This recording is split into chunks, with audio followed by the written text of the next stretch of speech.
Tim Napak Tilas akan mencoba menelusuri jejak situs tersebut. Simak liputannya hanya di channel Napak Tilas. Jangan lupa like, komen, share, dan subscribe.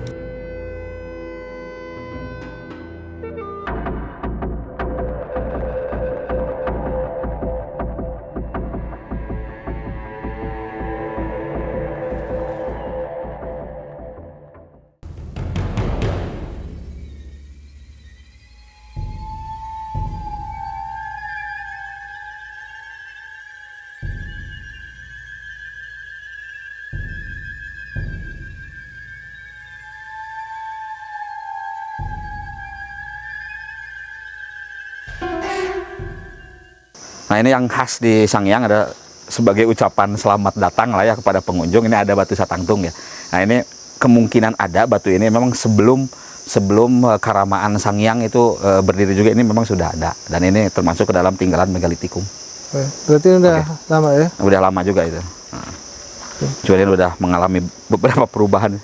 Pinggirnya sayang banget ini kalau pinggirnya di semen. Di sini ada situs apa aja, Kang? Situsnya cuman nanti yang di sana, yang di dekat situ, dan di sini ada makam juga. Nah, ini gejala alam ini yang sangat menakjubkan. Ini jati 9 pohon ya, totalnya ada 9 pohon ini. Cuman ke atasnya menjadi 1, Kang. Pohon jatinya disebutnya jati sanga ini kalau di sini. Namanya itu jati sanganya, nah disebut itu. Jati sanga, tanah disebut itu karena itu. Yang salapannya jati itu, gak dihitung gitu. Ada. Oh iya. 1, 2, 3, 1, 2, 3, 4, 5, 6, 7 tuh, 8, 9. Oh ya. 1, 2, 3, 4. Nah, 5, 6, 7, nah, 8, 9. Ya. Jati sanga ya? Ya, jati sanga. Punten. Enggak. Penjara, Mang. Mohon mereka situ, tapi ningali heula ka dia da moal kaluhur tapi. Oh, mohon. Tah, ini makam Sunan Parungna. Oh, oke. Ya. Oke. Kita bisa sampai eksplor sampai tangganya aja, Boleh. nanti pulang Ceritanya lagi. gimana, Kang? Nah, ini di sini itu tempat disemayamkannya salah satu tokoh penyebar agama Islam juga, namanya itu Raden Rangamantri, atau orang menyebutnya Sunan Parunggangsa ya.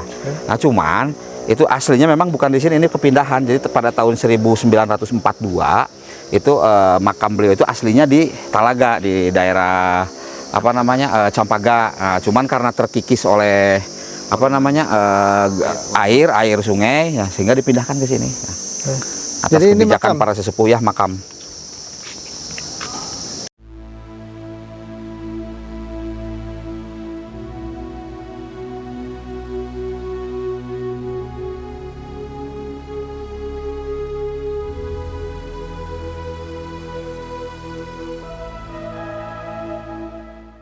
Oh, di atas.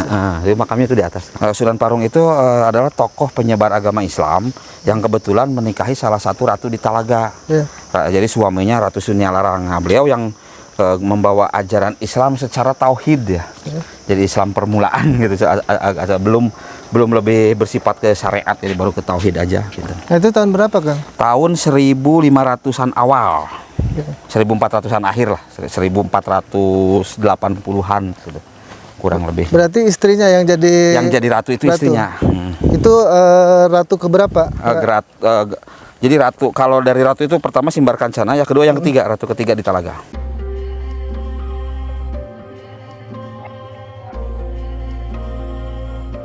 Oke teman-teman, kita berada di situs Sangiang ya, masih di Kecamatan Banjaran ya, Kabupaten Majalengka. Kita akan coba eksplor nih seperti apa sih cerita atau sejarah tentang situs Sangiang ini.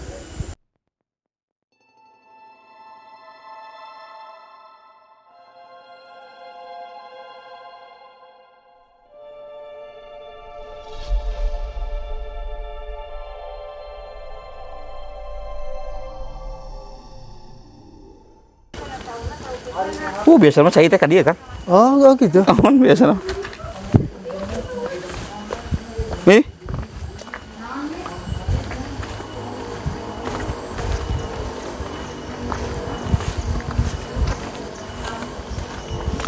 Ini juga batuan-batuan.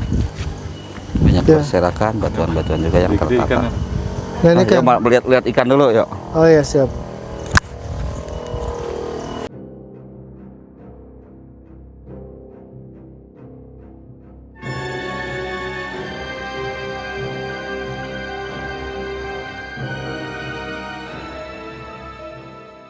Oke, terima kasih ya untuk sahabat-sahabat Napak Tilas ya, atau dulur-dulur Napak Tilas ya. Ini sekarang kita eksplor bersama, yaitu sebuah warna wisata yang ada di Kabupaten Majalengka, khususnya di Kecamatan Banjaran, yang dulunya ex Kecamatan Talaga juga. Nah, ini yang disebut Situ Sanghyang. Nah, Situ Sanghyang ini adalah merupakan salah satu situs cagar budaya juga, yaitu tempat berdirinya Karamaraharjaan atau Karamaan Talaga Manggung. Kala itu ya merupakan salah satu bentuk evolusi pertama dari Kamandalaan Gunung Bitung yang berada di yang berada di Desa Wangkelang, Kecamatan Cingambul. Nah, kala itu menjadi Kamandalaan dan akhirnya berevolusi menjadi sebuah tatanan kenegaraan yang disebut Karamaraharjaan atau lazimnya disebut Karamaan. Nah, orang pertama kali yang yang menjadi Raja Resi ya disebutnya, kalau Karamaan itu Raja Resi atau Resi Guru di sini itu bernama Prabu Dharmasuci I. Ya, beliau adalah anaknya Prabu Sudayasa yang menjadi Resi Guru di Gunung Bitung di Desa Wangkelang. Nah, disinilah beliau mulai membuka satu sistem Karamaan tersebut yang akhirnya terus berjalan hingga di generasi kedua yang namanya Prabu Talaga Manggung atau bergelar Dharmasuci II. Nah, Prabu Talaga Manggung sendiri yang membawa Talaga itu ke puncak kejayaannya.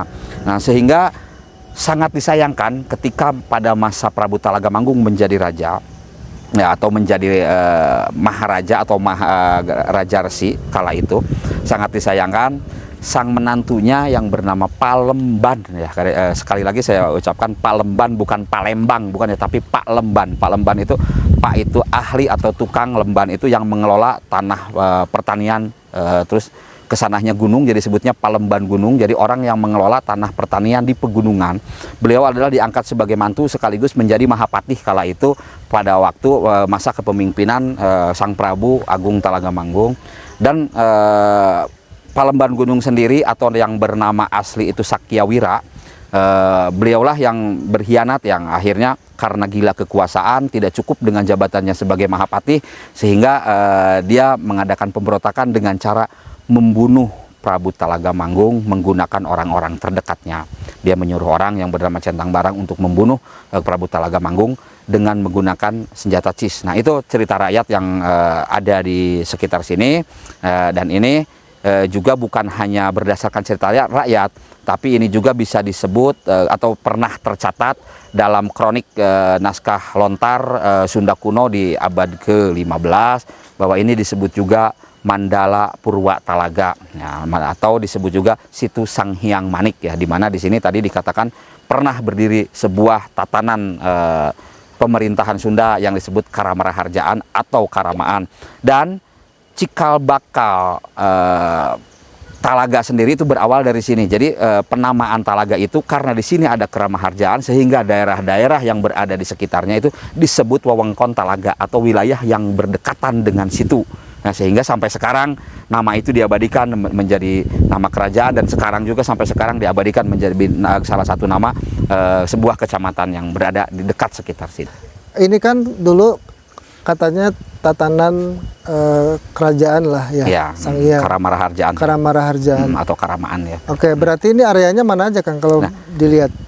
Kisaran kesiran ke sini kayaknya ini ada beberapa pelataran ya, seperti tadi hutan-hutan yang pernah tadi kita lewati, itu mungkin di sana juga pernah berdiri atau memang di sebelah mana, dan di sini juga berserakan batuan-batuan ya, yang mungkin ada beberapa juga yang ini merupakan batuan megalitikum, dan saya yakin di sekitar sini itu memang pernah ada berdiri sebuah kerajaan, atau mungkin yang sampai sekarang disembunyikan yaitu yang di depan yang sekarang menjadi hutan larangan ya. Oh, oke. Nah, itu hutan larangan. Nah, dilarang masuk. Dilarang masuk, makanya itu saya pengen sih mengeksplor, cuman ini ada tidak boleh ya, kita tidak boleh masuk ke sana ya.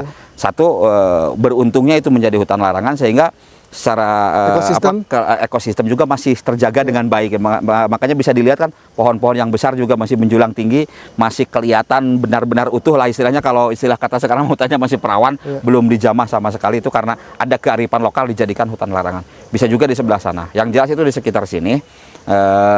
Dan mengenai tempat titik-titik tertentunya, di sini kami belum bisa eksplor secara lebih gamblang lagi. Ini kan kemungkinan batu-batu di sini adalah peninggalan Sebelumnya kalau ini memang mungkin berarti sebelumnya itu sebenarnya- ada salah satu tempat peribadatan atau bagaimana lah, sehingga banyak batuan-batuan yang berserak itu tinggalan megalitikum jauh sebelum Masehi biasanya. Oke, berarti sebenarnya di sini ada beberapa peradaban ya? Betul, ada beberapa peradaban. Bukan hanya peradaban. Bukan. Jadi peradaban di sini memang cuman beberapa bagian di antaranya Kerajaan Talagamanggung juga pernah menggunakan tempat ini sebagai tempat tempat pengelolaan sistem, salah satu sistem dari ketatara kerajaan di sini, Kang. Gitu. Oke, Kang, boleh diceritakan tentang mitos-mitos yang ada di situs Sangiang ini? Ya, terima kasih. Menurut cerita itu pada waktu itu Kerajaan Temanggung, kerajaan yang ada di sini itu Ngahyang. Terus prajurit-prajuritnya menjadi lele di sini. Ya inilah jadi situs Sangiang, nama Ngahyangna Prabu Talagamanggung, prajuritnya jadi lele. Dulu mah ikannya lele besar-besar. Oh, oke. Dan sekarang juga masih ada sih. Masih ada lele gitu. Cuman kan Kawenehan sewaktu-waktu muncul gitu.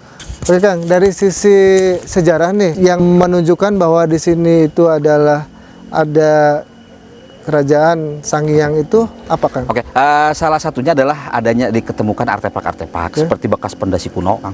Itu diketemukan, kita artefaknya ya kebetulan itu tercecer dan terserak, dan secara kebetulan juga daerah sini itu tahun 85 apa tahun berapa, Kang, mulai itu pernah mengalami bencana besar banjir, Kang. Ya, sehingga mungkin banyak juga yang hanyut.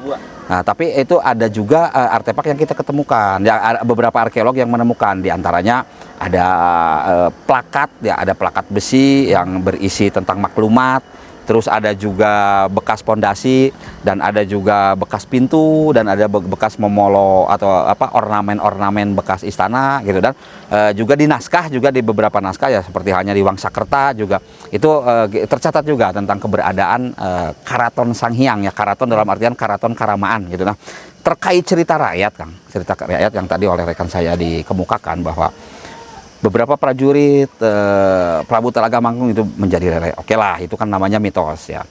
Sangat bagus itu untuk memperkaya hasanah cerita rakyat kita ya. Diakui ataupun tidak, Nusantara itu banyak sekali cerita rakyat, tapi tidak hanya tok titik sampai di sana. Ada beberapa pembelajaran yang harus kita ambil, dan cerita itu juga tidak cukup sampai di sana. Jadi ada pengecualian, jadi hanya prajurit-prajurit Kerajaan Talaga yang di bawah pimpinan Prabu Talagamanggung kala itu yang menjadi lele adalah yang berkhianat, yang ikut berkhianat bersama Palembang Gunung. Mungkin di sana ada beberapa kandungan filosofi yang terjadi. Kalau dalam kacamata sejarah hal itu memang sangat tidak masuk akal. Cuman kalau kandungan filosofinya, nah itu gambaran dari ikan lele tersebut yang sangat rakus, Kang. Jadi sangat rakus. Jadi Karatonnya Tilalap dalam artian ketika meninggalnya Prabu Talagamanggung karena satu peristiwa pembunuhan, jadi akhirnya runtuhlah segala tatanan yang sudah dibentuk oleh Prabu Talagamanggung, dan akhirnya prajurit-prajurit yang berkhianat. Itu gambaran lele, itu gambaran salah satu makhluk hidup air yang rakus gitu, yang rakus, licin, dan itu gambaran-gambaran yang negatif. Sebenarnya itu sih. Cuman ya orang tua kita dulu dalam memberikan satu momen pembelajaran terhadap anak cucunya itu tidak serta-merta gamblang, pasti melalui filosofi-filosofi yang ada. Sebenarnya itu, Kang. Jadi mengenai Ngahyangnya Karaton, itu dikatakan bahwa situ ini adalah dulunya Karaton dan terus akhirnya Tilalap atau Ngahyang dan lain sebagainya. Itu juga hanya merupakan cerita rakyat, kan. Legenda yang banyak pembelajaran yang harus kita ambil dari cerita tersebut. Tapi dalam artian bukan untuk diartikan yang sesungguhnya seperti itu gitu. Dan kita tetap kalau berbicara fakta sejarah itu harus bersandar pada beberapa unsur, diantaranya yaitu fakta etika, estetika, dan logika gitu, Kang. Oke. Nah, ini luasnya berapa ya, Kang, kalau di... Kalau ini kawasan TNGC, kalau nggak salah itu kurang lebih 7 hektar. 7 hektar. Di sini ya. Kalau itu total luas sama danau sama hutan-hutan. Danaunya pernah ada yang ngukur berapa kedalamannya? Oh belum, selama ini belum ada yang berani. Oh belum, nggak Belum boleh ada ya? yang berani. Nggak Masih boleh? di mitos kan nggak boleh. Oh Ya. nggak boleh, oke. Siap. Jadi orang cuman di sini aja? Cuma di sini aja ya. Oke, berarti ini warna wisata memang masih original ya? Dan juga ini ada beberapa kepercayaan masyarakat tertentu di malam tertentu itu di sini biasanya suka dipakai mandi. Oh. Nah, ada mandi, tapi itu kan kembali lagi ke kepercayaan ya. Ada beberapa ritual yang memang suka diadakan di sini. Nah, kalau tentang seperti itu saya kembalikan lagi kepada orangnya. Kalau itu monggo, dan saya tidak bisa berbicara banyak tentang itu kan. Oke, ada ini nggak tradisi-tradisi di sini? Tradisi di sini ada juga pareresan, Kang. Pareresan itu semacam nyiramkeun, jadi beberapa artefak di sekitar masyarakat sini juga ada semacam nyiramkeun gitu. Jadi jadi ada juga pareresan berkaitan dengan acara panen raya. Biasanya setelah panen raya dan panen itu berhasil, nah di sini selalu mengadakan acara pareresan. Itu rutin tiap tahun. Biasanya lebih ramai lah, ada wayang golek, ada apa gitu. Oh di sini ya? Di sini, di sekitar sini.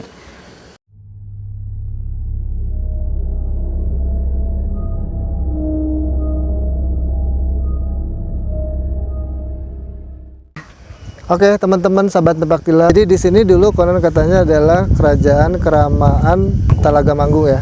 Dan nama keratonnya adalah Sang Hyang Manik. Jadi ini mungkin dulu adalah keraton atau kerajaan ya. Cuman Ngahyang tenggelam dan konon katanya mitos yang beredar di sini dulu ada ikan, yaitu ikan lele yang konon katanya ikan lele itu adalah jelmaan dari prajurit-prajurit yang tidak baik ya, berkhianat terhadap keraton ya. Sini, dan di situ ada hutan namanya hutan larang ya. Sampai sekarang hutan itu tidak dijamah oleh manusia. Katanya nggak boleh, belum ada yang berani mengeksplor ada apa sih di hutan tersebut ya. Oke, ini ya lokasinya lumayan luas. Ada sekitar 17 hektar kawasan di tempat wisata ini. Dan ini batu-batunya batu-batu lama ya.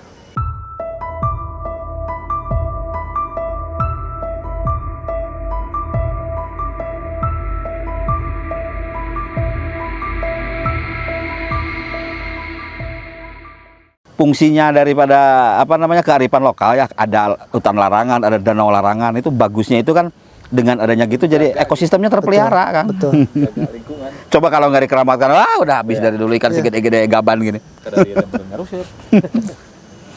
Dan kalau ada yang mati pun Kang, kalau ada yang mati pun nggak ada yang berani. Pokoknya ada udah ikan yang mabok gitu ya, yang biasanya kan kalau di kolam tuh diambil digoreng ya. Di sini mah nggak ada yang berani sama sekali. Ya karena ada larangan seperti itu, tapi bagus, sangat bagus.